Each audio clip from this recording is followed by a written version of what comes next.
How we doing, guys? John here. Hope you guys are having a good day today, and welcome to my weekly sort of news update for Vanguard and whatnots. And oh my goodness, guys, they actually released and leaked the full set for Genesis of the 5 Greats before the actual release. I don't know if something like this has ever been done before, but as you can see right now, we have the full set list. This is all the foils that you can see from the live stream. They actually opened up a box too for ratios, so we were able to actually determine how many types of foils you get in a box of D-BT01. It is super exciting, guys. I'm going to be going over some of the cards that have been revealed throughout the week, as well as some cards that I personally think are some of my favorites.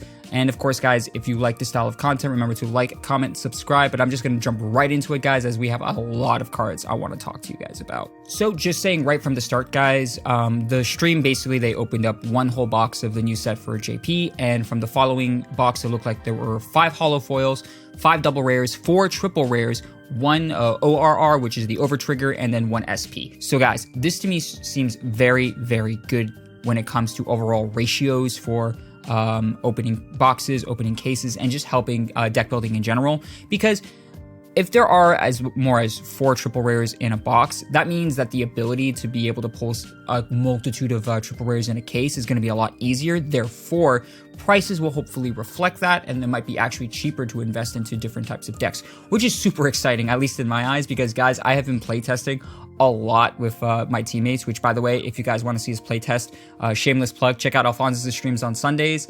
We do weekly playtesting over there. But yeah, a lot of decks are looking super fun right now. So, you know, just being able to say, yes, look, all these triple rares that you can pull means, yes, you can build a lot of these upcoming decks, which is super exciting. And then, of course, you know, the 5 holo rares for per box means, you know, there's going to be a good amount of holo rares for those people who want to actually bling out their decks with more shiny cardboard, if you will. So overall, I'm actually very excited. This seems like very solid ratios in my eyes. 1 SP per box is also super good. So for those who want to just max rarity, it's going to be a lot easier, hopefully, to do so. Whether that means there are going to be some consistencies and sort of short prints when it comes to certain SPs, time will tell, and hopefully we'll be able to update you on that, or at least Henry will. He is the market man after all. So this first one here was revealed earlier in the week, and that is Shadow Leak Magician. Very simple effect in that it is a continuous rearguard grade 2 that cannot be chosen by your opponent's card effects. For Dark States, it's a very solid card. Obviously, it's not needed for something like the Barrow Magnus or the Bruce strategy. I believe she's mainly here to be used in sort of some sort of counterplay when it comes to stuff like Barrow Magnus, when it comes to stuff like Prison, and just overall general just control decks. Very solid card in her own right, but I don't think she's going to be a necessary piece, but she might be an interesting tech to play as the meta progresses and we see which decks are kind of dominating the format. So overall, not that bad of a card and good as a common. And then after that, we have another weekly reveal that actually seems pretty legit in my eyes, and that is the Lightning Barrier Urgent Deployment. It's a blitz order for Brandgate that just simply says Counterblast 2, choose one of your Vanguards, and it gets 30,000 power until end of turn. So it is a solid defensive card. If your opponent is just aggroing you with sheer aggression, it's just a solid way to stop their plays. But at the same time, Counterblast 2 is a bit of a heavy cost, so you know, there isn't that. It's very situational, right?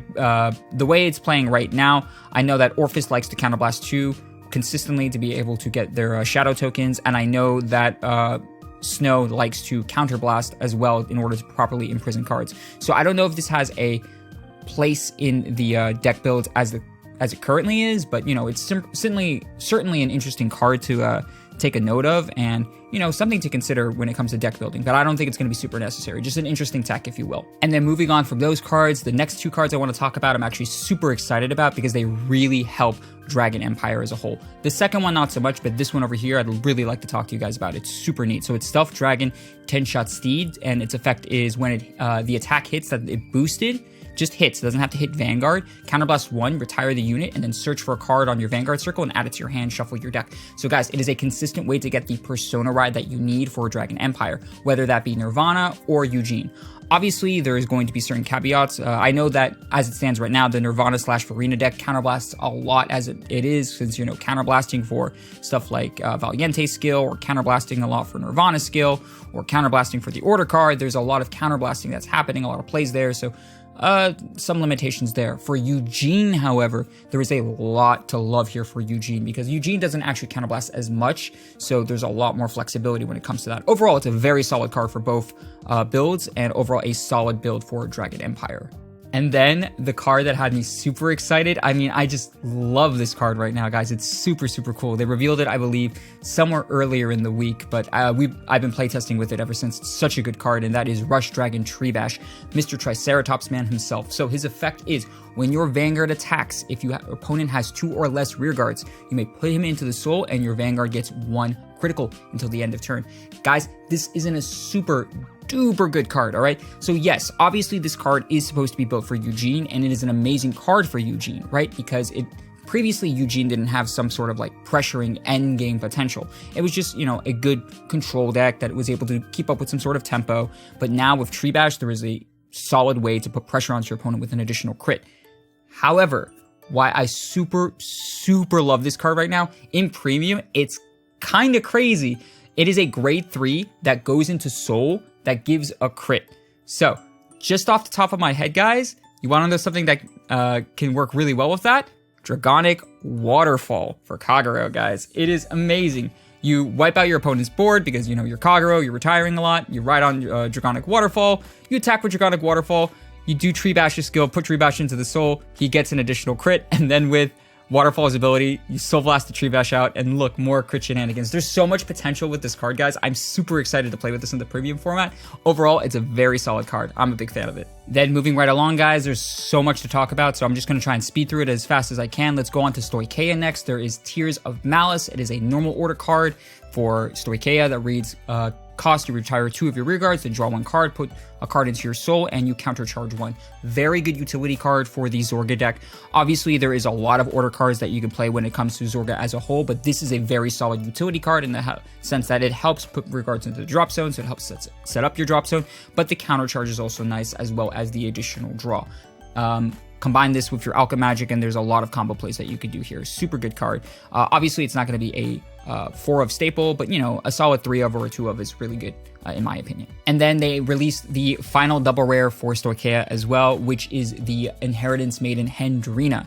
So she is a double rare for Stoicheia that reads as followed. When this unit is placed on rearguard circle, you send the top 3 cards of your deck to your drop zone. So to help set up the drop zone, which is really nice, and then her other effect is really good. So you retire her, and until the end of the next turn, the next time you perform Alchemagic with an order card, you may choose not to pay its Soul Blast cost. So she helps facilitate free combos and helps keep resources for Zorga for later turns. Solid card, very, very good card for the Zorga archetype. Obviously, it's not supposed to be meant for the Magnolia archetype, but, you know, if you're playing in that sense, it's a very powerful card. And then speaking of very powerful cards for very powerful archetypes, let us talk about the last triple rare that was actually leaked, I believe, in a Bushiroad magazine early in the week, but was later revealed as a card of the day, and that is Aurora Battle Princess Agar Rogue. So guys, she is a very good card for the prison archetype. Her ability is both Rearguard and Guardian Circle, and that is if 2 or more of your opponent's cards are imprisoned in your prison, she gets plus 5,000 power and plus 10,000 shield. Meaning, if you are properly doing prisons and you're properly imprisoning your opponent's rearguards, then she's a solid 15k shield as well as a solid 15k beater.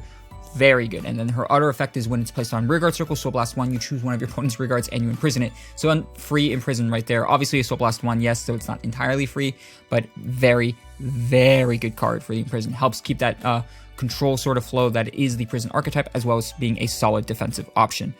Big fan of this card. And if there's, for some way, you know, just thinking out loud, right? If there's some way you're able to call her on your opponent's battle phase in premium content, she's basically a Denial Griffin if you have a prison card. It's insane. Super, super cool. And I believe that's going to do it for all of the weekly reveals that happened throughout the week when it came to the card of the days for Overdress. However, now that the full set has been leaked, you can actually check it out on the Bushiroad official website, the Vanguard official website, I apologize.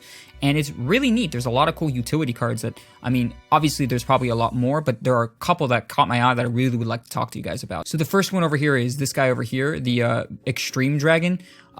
Keep in mind though, I do believe that there is, maybe with the exception of Dark States, I believe every single clan kind of has this card with the ability that when it boosts, it gets plus 2k. So overall, it's just a solid 10k booster.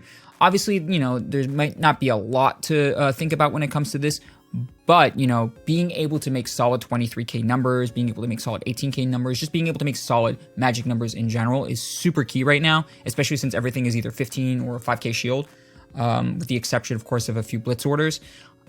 So, you know, having stuff like this is actually very nice for people who like to have that more aggro playstyle, regardless of the build that you're choosing. And then moving on for that, the next one I want to talk about is actually an order card for Keter Sanctuary, and that is Hopeful Tetsudo. So it's a blitz order that reads, if you have 3 or more units, you choose one of your units in that battle, it gets plus 15k shield. So it is a grade 3 order that is also a defensive card. Super, super cool.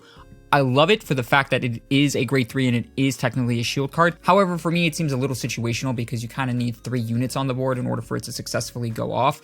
So, you know, if you're going against something like a control deck like in Prison, or you're going against something like Eugene, it might potentially be a dead card in your hand, as opposed to the grade 3, I believe it's an Angel Feather looking unit that just gets plus 10k shield. It's a little more free in my eyes. So overall, it's a good card, but it's a tad more situational, and I'm not a fan of cards that can potentially be dead when it comes to dire situations. And then the last-ish card I want to talk to you guys about is a common card called Electricity Plunder Monster Jabattle. So guys, this is a super unique and neat card. I actually really like it a lot. So its effect reads, if your world is Abyssal Dark Knight, when this unit would attack, it would battle all of the units on the same column.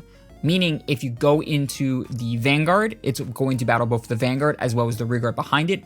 Or if you attack a rearguard, it's attacking that front row rearguard as well as the rearguard behind it. So overall, for the Orphist archetype, it's a very solid control card.